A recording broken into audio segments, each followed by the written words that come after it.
اعوذ باللہ من الشیطان الرجیم بسم اللہ الرحمن الرحیم السلام علیکم ورحمۃ اللہ وبرکاتہ۔ مجلس اتحاد المسلمین کے صدر معتمدین، اراکین مجلس اتحاد المسلمین، میری زدار ماں اور بہنوں، شہ نشین پر تشریف فرما مجلس اتحاد المسلمین کے قائد مقننہ و اراکین اسمبلی و اراکین قانون ساز کونسل، میں آپ تمام کو مجلس اتحاد المسلمین کے احیاء کے 65 سال مکمل ہونے پر آپ تمام کو مبارکباد دیتا ہوں، اور میں اس موقع پر اللہ سبحانہ و تعالیٰ سے دعا کرتا ہوں کہ اللہ سبحانہ و تعالیٰ اپنے فضل سے اور اپنے کرم سے اور نبی کریم محمد مصطفیٰ صلی اللہ علیہ وسلم کے وسیلے سے اللہ سبحانہ و تعالیٰ مجلس اتحاد المسلمین کے ان تمام مرحوم قائدین کو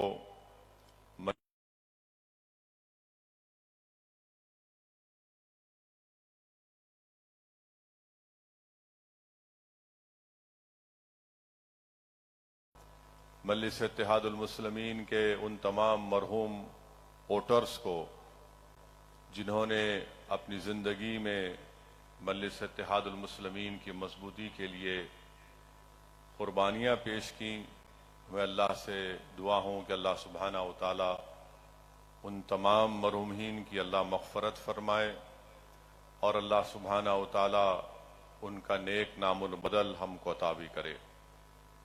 عزیزان ملت، معزز حاضرین اکرام،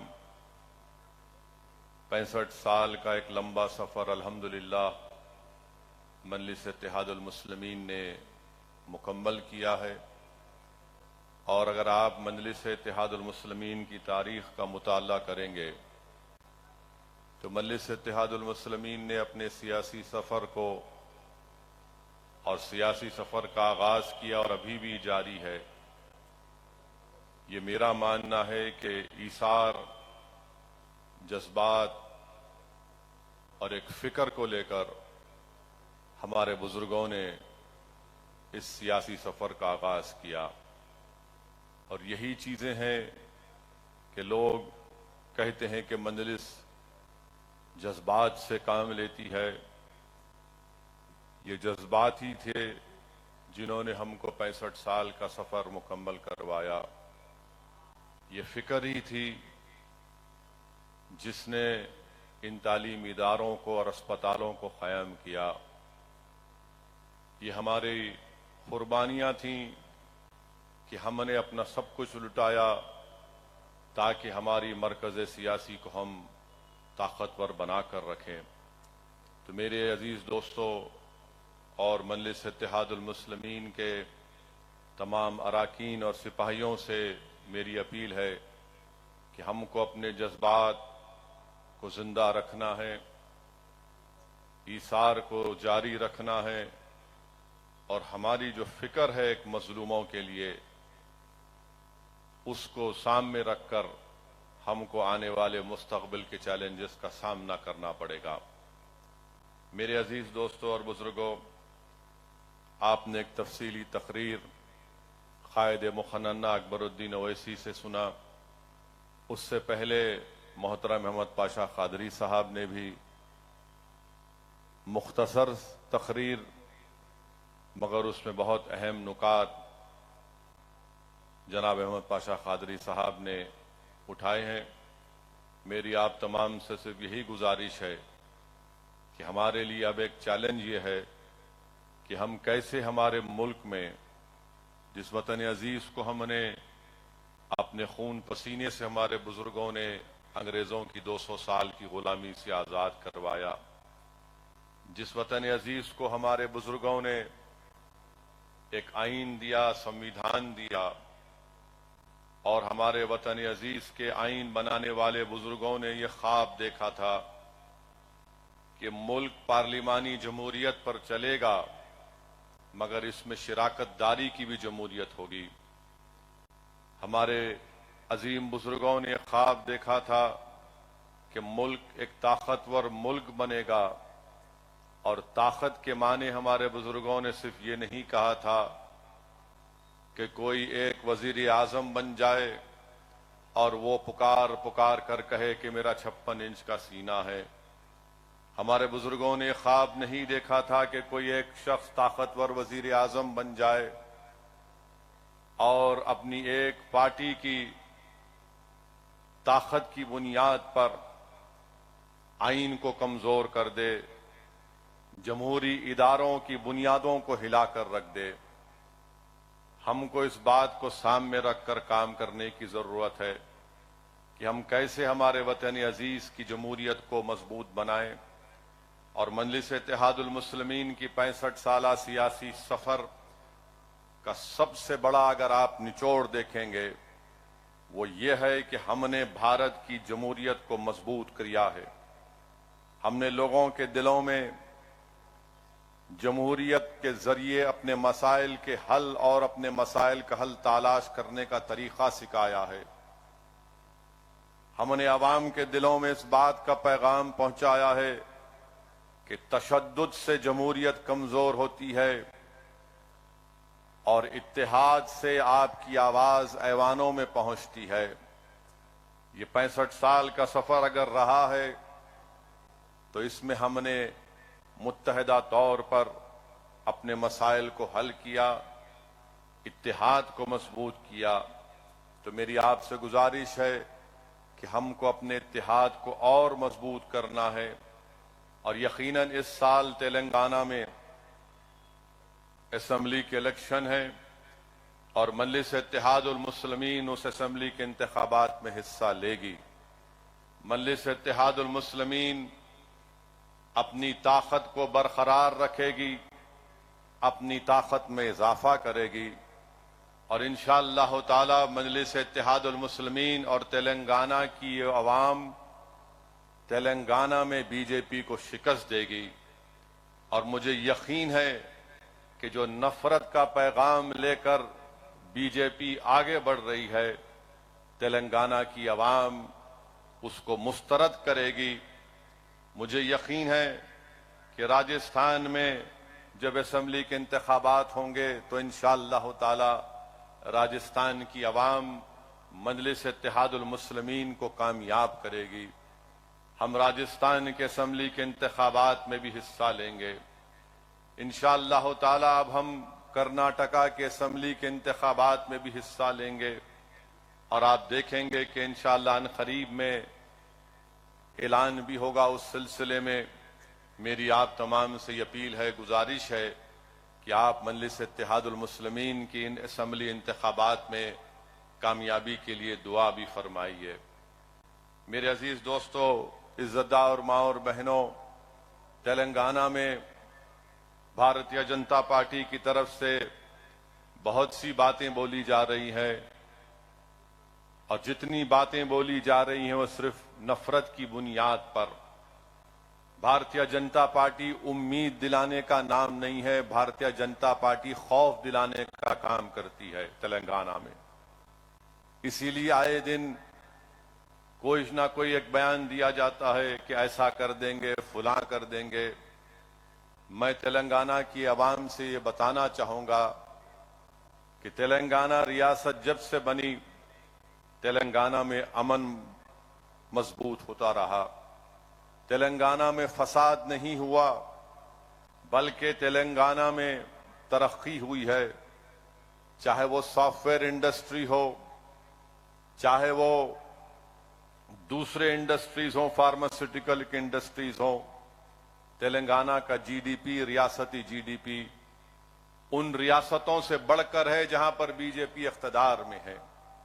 یقیناً تلنگانہ میں ایسے واقعات ہوئے ہیں جس پر ہم بھی شرمندہ ہیں اور ہم اس کی مذمت کرتے ہیں، چاہے وہ آلیر کا انکاؤنٹر ہو یا پھر پولیس کسٹڈی میں خدیر خان کی موت ہو میدک میں، ہم اس کی مذمت کرتے ہیں۔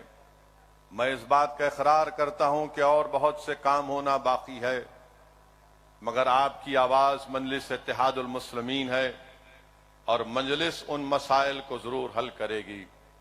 مگر ایک بات کا خیال رکھیے کہ آج مجلس آپ کی ایک طاقت اور شناخت بن کر ابھری ہے، مگر دوسری ریاستوں کی طرف نظر اٹھا کر دیکھ لیجئے کہ کیا پرسان حال ہے وہاں پر کوئی آواز اٹھانا تو چھوڑیے، کوئی آنسو پوچھنے کے لیے تیار نہیں ہے دلت اور مسلمان اور آدی واسیوں کے لیے۔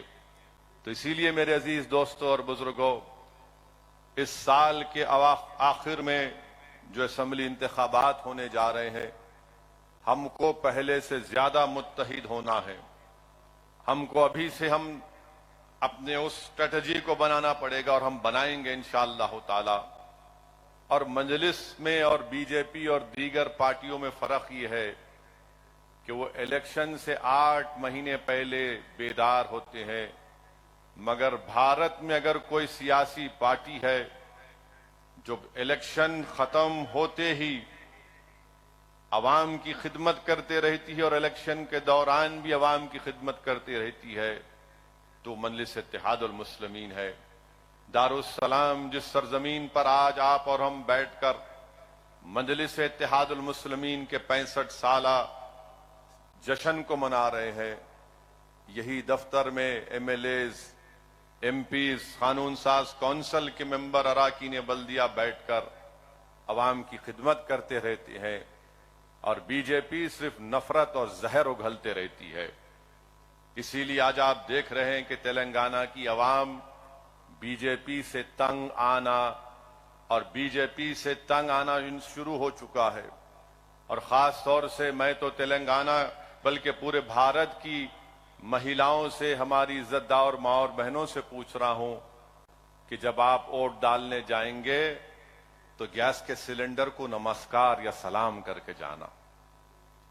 گیس کا سلنڈر کو نمسکار اور سلام اس لیے کرنا کیونکہ گیس کے سلنڈر میں مودی جی نے جو ہوا چھوڑی ہے، اتنا مہنگا گیس کا سلنڈر ہو چکا ہے کہ آج کتنا 1200 روپئے کتنا ہو گیا؟ 1600 چلر روپئے۔ یہ مودی جی کا کارنامہ ہے، یعنی مہیلاؤں کے نام پر، خواتین کے نام پر ووٹ تو حاصل کیے، مگر آج گیس کا سلنڈر 1600 روپئے ہو چکا ہے۔ تو پورے بھارت کی جنتا کو یہ دیکھنا پڑے گا، خاص طور سے ہماری عزتدار اور ماں اور بہنوں کو، کہ گیس کا سلنڈر کتنا مہنگا ہو چکا ہے۔ دوسری بات کہ چائنا کا نام ہمارے وزیر اعظم نہیں لیتے۔ آج ہمارا وطن 2000 اسکوائر کلومیٹر کی زمین چائنا کو کھو چکا ہے۔ چائنا ہماری 2000 اسکوائر فٹ زمین پر قبضہ کر کے بیٹھا ہے، اور ہمارے ملک کے وزیر خارجہ یہ ایک انٹرویو میں کہتے ہیں کہ بھارت ایک چھوٹی اکانومی ہے، چائنا بڑی اکانومی ہے، میں کیا کروں؟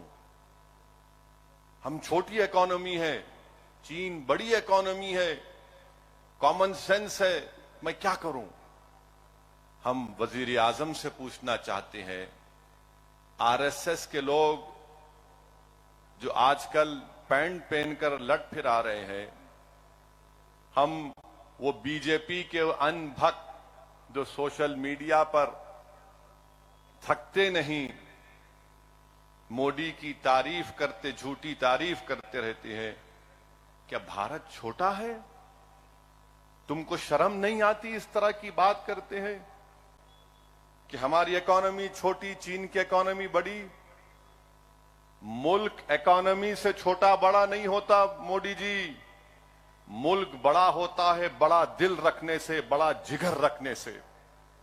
آپ کی پارٹی میں آپ 300 ایم پی رکھ کر بھی آپ کے پاس نہ بڑا دل ہے نہ بڑا جگر ہے کہ آپ چین کی آنکھ میں آنکھ ڈال کر یہ کہیں کہ 2000 کلومیٹر تم کو چھوڑنا پڑے گا۔